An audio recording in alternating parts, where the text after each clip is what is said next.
8 फेरों का 8वां वचन। स्वाति ने इसी साल शहर के कॉलेज से पढ़ाई पूरी की है और अब उसके लिए जगह जगह से रिश्ते आने लगे हैं। स्वाति से ज़्यादा उसके रिश्तेदारों को उसकी शादी की चिंता है, इसीलिए जो भी स्वाति के घर आता वो किसी नए लड़के की खबर ज़रूर ले आता। अरे दीदी, ये फोटो देख के बताओ कैसा है। राहुल नाम है लड़के का, मेरी सहेली की बहन का बेटा है। अपनी स्वाति के साथ एकदम प्यारी जोड़ी लगेगी इसकी। ज़रा दिखाना, फोटो तो बढ़िया लग रहा है। कोई गलत आदत वादत तो नहीं है ना इसे? और कमाता कितना है? अरे कोई गलत आदत नहीं है दीदी, आप कहो तो एक मीटिंग करवा देती हूँ, फिर सब कुछ फाइनल कर लेना। हाँ, ये सही कह रही हो तुम। संडे को स्वाति के पापा भी घर पे ही रहेंगे। बुआ फिर वहाँ से चली जाती है और रात को स्वाति की माँ उससे कहती है, स्वाति बेटा, आज कमला बुआ ने एक लड़के की फ़ोटो दिखाई है। संडे को वो लोग मिलने आ रहे हैं, तैयार हो ना तुम बेटा? अरे मम्मी, आप कहाँ कमला बुआ के चक्कर में आ जाती हो? अभी इतनी जल्दी कोई शादी वादी नहीं करनी है मुझे। अरे बेटा, अच्छा लड़का है, बुआ जानती है उसे अच्छे से। हाँ स्वाति बेटा, एक बार मिल तो लो, बाद में देखेंगे आगे क्या करना है। वैसे तो कमला रिश्ता लाई है तो मना करने का तो कोई सवाल ही नहीं उठता।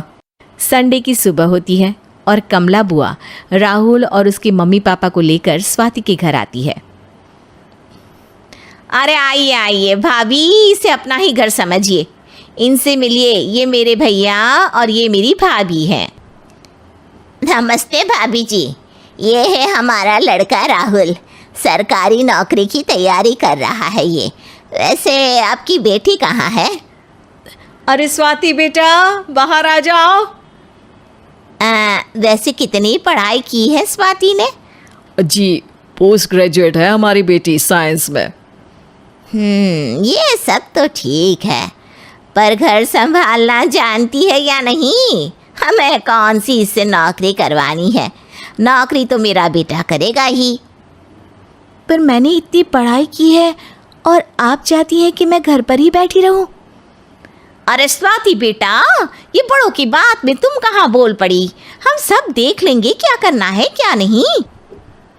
हम तो इसी बात पर विश्वास करते हैं कि घर के लड़के घर में ही रहे तो ज़्यादा अच्छा रहता है। वरना भाई साहब, आप तो आजकल के हाल जानते ही हैं, कितनी घटनाएं होने लगी हैं औरतों के खिलाफ। स्वाति बेटा, रसोई का काम तो पूरा जानती हो ना? शादी के बाद तुम्हें ही संभालना है वो सब। अरे बहुत अच्छा खाना बनाती है ये, आप सब लोग इसकी तारीफ करते नहीं थकेंगे। लो भाई, हो गई मीटिंग, अब शादी की तारीख फाइनल कर लेते हैं, क्यों भैया? भाई, हम तो पंडित जी से चर्चा करने के बाद ही तारीख फाइनल करेंगे। सालों से हम उनकी बातें मानते हुए आ रहे हैं। लड़के वाले और कमला बुआ की बातें सुनकर स्वाति एकदम नाराज हो जाती है और उसे लगने लगता है कि शादी के बाद उसे घर पर ही बैठना पड़ेगा। लेकिन घर वालों के आगे उसकी एक नहीं चलती और उसे शादी के लिए हाँ कहना पड़ता है। शादी का दिन आ जाता है और सब मंडप में जमा होते हैं। अब फेरों का समय हो गया है, अब कन्या अपने वर से 7 वचन मांगेगी। आप किसी धार्मिक आयोजन में जाएं तो मुझे भी ले जाएंगे। आप मेरे माता पिता का भी बराबरी से सम्मान करेंगे, हमेशा मेरा साथ निभाएंगे। आपको दोनों परिवार की जिम्मेदारियां बखूबी निभानी होगी। हर ज़रूरी बात में मेरी भी राय लेंगे। आप सभी गलत आदतों से दूर रहेंगे। आप मेरे अलावा किसी और औरत से कोई गलत संबंध नहीं बांधेंगे। ये 7 वचन पूरे हुए, वर क्या तुम्हें ये सारे वचन मंजूर है? जी हाँ पंडित जी, मैं सारे वचन अच्छी तरीके से निभाऊंगा। अरे वाह वाह, बढ़िया तरीके से सब काम संपन्न हो गया। तो इसी के साथ विवाह संपन्न हुआ और आज से ये दोनों पति पत्नी हुए। 1 मिनट पंडित जी, अभी एक वचन लेना बाकी है। अब कौन सा वचन है बेटा? मैं अब हमेशा के लिए किसी दूसरे घर में जाने वाली हूँ, तो पति के अलावा मैं अपने सास ससुर से भी एक वचन लेना चाहूँगी। अब कहो बेटी।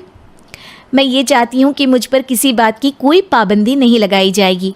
मुझे सब कुछ करने की आज़ादी होगी और मैं भी विश्वास दिलाती हूँ कि मैं एक अच्छी बहू बन के दिखाऊंगी। स्वाति की बात सुनकर उसके सास ससुर एकदम चौंक जाते हैं और कुछ बोल नहीं पाते कि उतने में कमला बुआ बोल पड़ती है। अरे बेटा, ये भी कोई कहने की बात है? रानी बन के रहोगी तुम तो। वचन देने से पहले सोच लीजिए, क्योंकि शास्त्रों में वचन ना निभाने वालों के लिए नरक से भी बदतर सजा लिखी है। स्वाति की चालाकी से वहाँ मौजूद सब लोग प्रभावित हो जाते हैं और लोगों में बदनामी ना हो जाए, इस कारण स्वाति के सास ससुर को उसे वचन देना पड़ता है। अरे कैसी अपशकुन वाली बातें कर रहे हैं आप पंडित जी। हमें मंजूर है बेटा तुम्हारी शर्त। स्वाति अपनी समझदारी से अपनी बात अपने ससुराल वालों से मनवा लेती है और खुशी खुशी राहुल से शादी कर लेती है। अब से हर शादी में मैं खुद 8 वचन दिलवाऊंगा।